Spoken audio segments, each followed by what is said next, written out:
All right, fans, here we are, the World Series of Fighting Combat Press Fight Week podcast. I'm John Franklin. I am joined by the head coach over at Grudge Training Center and the head coach of lightweight champion Justin Gaethje, Trevor Wittman. Coach, how you doing? I'm doing great. How you doing? I'm doing fantastic. I'm super excited for Saturday's fight. I'm sure you guys are as well. Anytime that Justin gets an opportunity to put a show on, I'm sure he's pumped. So let's get into it. All right, let's talk first about the journey. So it's Nick Newell, Melvin Gillard, and Luis Palomino twice in the last 4 fights. Let's talk about how you feel Justin's changed since he fought Nick Newell. I mean, Justin's definitely changed, and it's hard for me to see the instant change. It's like having children. If you have children, it's very hard to see the growth. You'll see the kids daily, so you don't actually see the growing inside. But if you see a fighter, and you only get to see them fight, you're going to definitely see growth every time they come out and fight. And, going back on old tapes, I could definitely, if I see just a highlight, I can see so many positional things changing. So, but it's hard for me to just really recognize the instant growth, even though I know we're growing because we're consistent. We're always looking on the fundamentals. Absolutely. All right, so World Series of Fighting 23 was where this journey with these two men began. You guys beat Luis Palomino for the second time that night. Brian Foster knocked out LaRue Burley. World Series of 25, he won a tournament while you guys sat on the sidelines and watched. What was that night like for you being at World Series of Fighting 25? Oh, it was cool. It was a new experience for me because I've never been able to sit live and scout, someone who we're going to be fighting. So, it was cool being a fan, and it was also cool being a coach and scouting. I thought all the guys did very well, and to me, I'm glad that Palomino didn't win because we're always looking for new experiences and new situations that'll happen in the ring. So, I never look at one fight to really put a stamp on who we are as a fighter or as a team. And so then again, as a coach, it's those new experiences that I want to see. I knew going in and facing Palomino, the fight was going to be very similar. Yeah, he did catch us with a good shot. But again, it was the same outcome. It was the same thing that I knew would happen, as long as we didn't make a mistake. So I definitely want to see different styles of fighters, punchers and left-handers and tall guys. And so to me, I'm really, really looking forward to Brian Foster, and I like his mentality in the fight, losing that first fight and coming back and getting a buy back into the tournament, coming back to these guys. So to me, I think he's got a good mental state, and we just want to face the next guys who are going to test us. We're excited. All right, so do you think really that's the biggest thing that Foster gained? I mean, he's fought 3 times since you guys have fought. Is that the biggest thing he gained that night was overcoming adversity, or did that benefit him in any other way? Well, I don't think it's going to benefit him in anything outside of confidence. It's his confidence. I think coming back and losing to a guy, I think it was very beneficial that he tapped super early to that leg lock, and he saved himself from getting injured, and he was able to hop right back in there, and. But I don't think he really gained anything because he's an experienced guy. He's a guy who has 30 fights. So having that going out there in the tournament, I think is more of a mental thing for him, beneficial. But we stay consistent in the gym, so we're always consistent. And Justin Gaethje is always fighting consistently. It's not like he's taking a year off in between fights. So we're excited, and we know that our experience will really pay off. All right, let's talk about Brian Foster for a second in terms of who he is as a fighter. So when I say the name Brian Foster, what do you think are his strengths? I think he's good. And what I mean by good, I think he's good in all areas. I don't think he's spectacular in any areas. I think he shines in the beginning of fights, and I think he starts to go downhill as fights go on. And there's nothing that really stands out. Yeah, he's got a good right hand, but his right hand is super, super powerful, usually when people are pulling out of position and getting out of position. So I think it makes someone seem like a big puncher when people are standing up with their shoulders upright. So, again, I think he's good in all areas, and I respect him as an opponent, but I don't think he's great in any area. And is it safe to say that he's the best guy Justin's ever faced?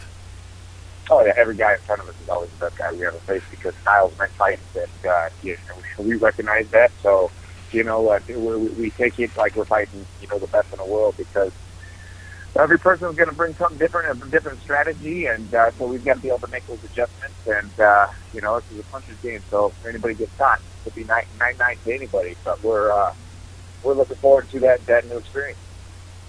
All right, and obviously without tipping your hand, and you kind of alluded to it a little bit when you were talking, where do you feel like some opportunities lie with respect to Brian Foster? Where is he vulnerable in your opinion?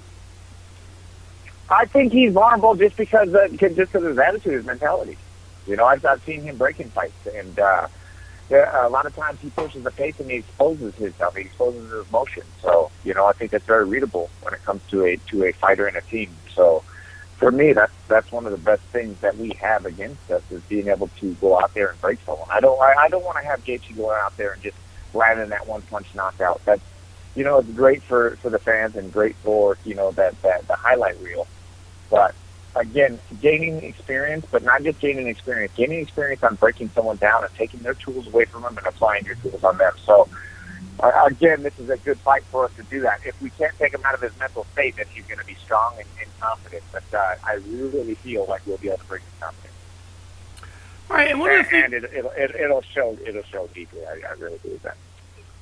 So let's talk real quick about something you and I have talked about in the past. And the more I talk to Justin and the more I talk to you, the more I realize that that the game plan of Justin taking punches. So I want you to explain to fans who don't quite understand fully that the way that Justin's able to take punches, he says he likes to roll with punches. Explain that and how it's different than just someone who leaves themselves wide open. Well, he's got a different style, and there's only a few styles I can get away with. It was a high hand and really, taking the force off the punch, with your defense, but also, being able to turn with them and catch them at certain times. So it's, if you're in the boxing world, you'll remember the old Winky Wright. Guys like that would put the earmuffs on. It's not a style I recommend for most people because you have to have a certain spirit and a certain eye for timing to be able to do that. And Justin does it very well. A lot of times when you're a pressure fighter, if you're flipping and bobbing and weaving, you're taking lots of energy. He's a guy who will walk you down all the time and conserve energy. He pushes the pace, but he's able to concern more than you. You're trying to fight him off. So, he's just very unique with that. And the nice thing I could say about Justin, he's never had a concussion. So, it's the concussion in the hard shots where you're kind of losing memory and taking those hard-on headshots that are buckling your neck. Like, he was rocked in the last fight, but there's no loss of memory. He knew exactly what was going on. And he was able to recover, as you could see, the way he was reacting to that situation. But, if a guy is taking lots of shots and getting concussed and doing stuff like that, yeah, you've got to switch it up. You've got to be able to do those types of things. And you've got to be able to adjust. But, me, I'm a very, very defensive coach. And I'm always about head movement, footwork, and positioning first before offense. And, I cater to each athlete different. And he's a guy who this is a beneficial thing for his fighting style, for what he does. He likes to get in your face and make it fight and begin fighting in method. So, people think they can fight until they're in that storm and they start making crazy decisions because their heart rate's going. So, we try to put people in the eye of the storm and see how they react and then they expose themselves. Absolutely. But it is a dangerous style. It's a fan-pleasing style, and yet there's times as a coach I'm uncomfortable at times, and afterwards it's kind of funny, and we all laugh about it. But as a coach, it's hard to watch your athlete in those gunfights. But he's a unique breed, and we're always making adjustments. A lot of people are like, "Well, you take too much damage." He really doesn't take damage. He's never cut. He's never beat up. So, once he starts getting beat up and looking like he was in that Diego Sanchez type of fight, then it's a different thing that we have to regroup and do things like that. But at this point, he's been very effective with it. And kudos to you on a few fronts. First of all, let me say that I've been trying to put my finger on who the guy was, and the Winky Wright comparison was spectacular. So kudos to you on that. The other thing is that, and Justin's talked to me about this a few times, in that that's where he's comfortable. He said the one time that he really got popped by Palomino, he was moving back. So he goes, I have to be in the pocket. It's where I'm comfortable. It's where I like to be. It's what I like to do. And that's part of it as well, right? I mean, he needs to be where he's comfortable. And some guys are just, some guys are firefighters, Coach. They're comfortable in the fire. Completely. You know, you see it all the time. Being a coach, you'll see guys react a certain way in the gym, and then when they get underneath the lights, they're a whole different guy. And that's something that you have to really assess and pay attention to, because you can teach someone something in the gym, and then when they go out to the fight, you're going to think that they're not listening. But their machine is turned on. Their fluids are going through their body. Their new performance fluids, and being able to have the adrenaline go through your body and have you react differently. To me, that's how I build my the fighting styles for each athlete. Everybody's different, and you've got to be able to make them perform at their best, not at what you think is best. Absolutely. All right. So, and you touched on this a little bit, so I'll just sort of tee it up and see if you can sort of expand upon it. But the thing that Justin brings to the table that Brian Foster has either never seen or isn't ready for is the storm, right? Is that what you view it to be? You're going to put Brian Foster in that storm? You know, they when he had first come to me, Justin Gaethje, he was named as a highlight. Trent being the guy who was running Ring of Fire at the time, gave him that name, and it's a perfect name. I mean, there's not been a fight that I've either watched when he was an amateur or been a part of, sitting ringside as his coach. Always excited, and he's always in that firefight. He always puts on spectacular fights, and usually it takes two to tango. And someone's going to have tons and tons of movement and be able to last for a long period of time to get away from that firefight, because he's very good at making you dance his dance. You know, and it's interesting. When I was writing the preview about this fight, I said, with Justin being so young, I don't think that he gets enough credit. I said one thing that as he grows, he'll learn to set traps and all that sort of stuff. But he sort of coaxes guys into those firefights, doesn't he? He finds a way to pull them in. Yeah. And if you notice, if you're talking about change, like the first question that we talked about, there's tons of changes. Like the last knockout was a complete setup. It was, it's called a drop step, and it was done beautifully. It was like a 6-inch punch, which he created space with his hips to create the leverage. So it's there's a lot of technique that's going into it, and these are all setups. Like a lot of the moves that he is doing is from setups. He's not just biting down on the mouthpiece and swinging. There's times where he'll apply pressure and make you want to come out of your realm, and you just kind of bite down on your mouthpiece and throw. But he's very strategic. He's very, very intelligent when it comes in there. So to me, again, being in that firefight, you're not just in there clubbing away and being a rock and sock and robot. He is very, very aware of those types of situations. He's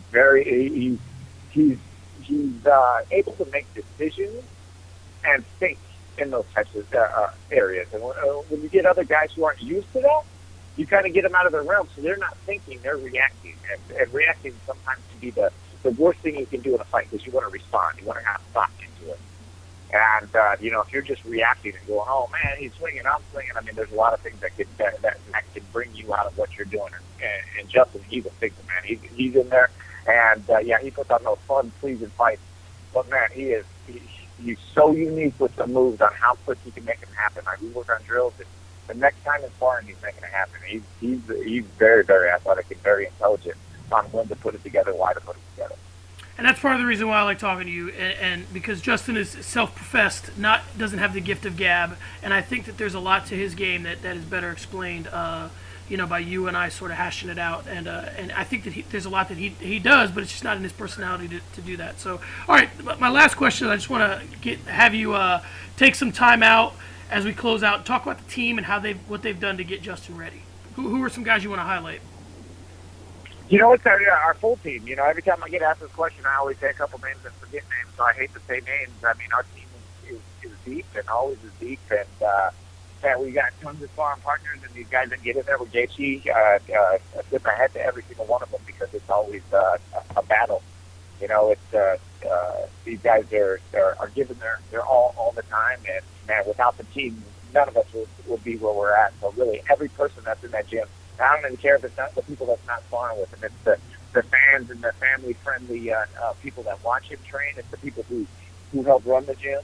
So it's really the whole team. I mean, we're a family, and we all love what we do, and we all work together. So it's the key to what we do.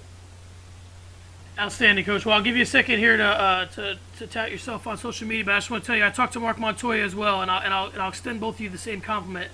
The thing that you two have done, and I know it's a larger team and it all goes into it, and I fully respect that, but the thing you two have done as head coaches to bring us to the point that we're at with this fantastic fight, what I believe to be the most anticipated, potentially the best fight in the history of World Series of Fighting. You guys certainly deserve a tip of the cap for that. So go ahead and let the fans know where they can find you on social media. Trevor Wittman, my Twitter handle. So and then Trevor Wittman at Facebook. I don't really do too much social media, so I mean, it's pretty easy to find. All right, Coach. I appreciate your time as always. Good luck this weekend, and we'll talk again soon. Sounds good. Thank you, John. All right, bye-bye. See you, buddy.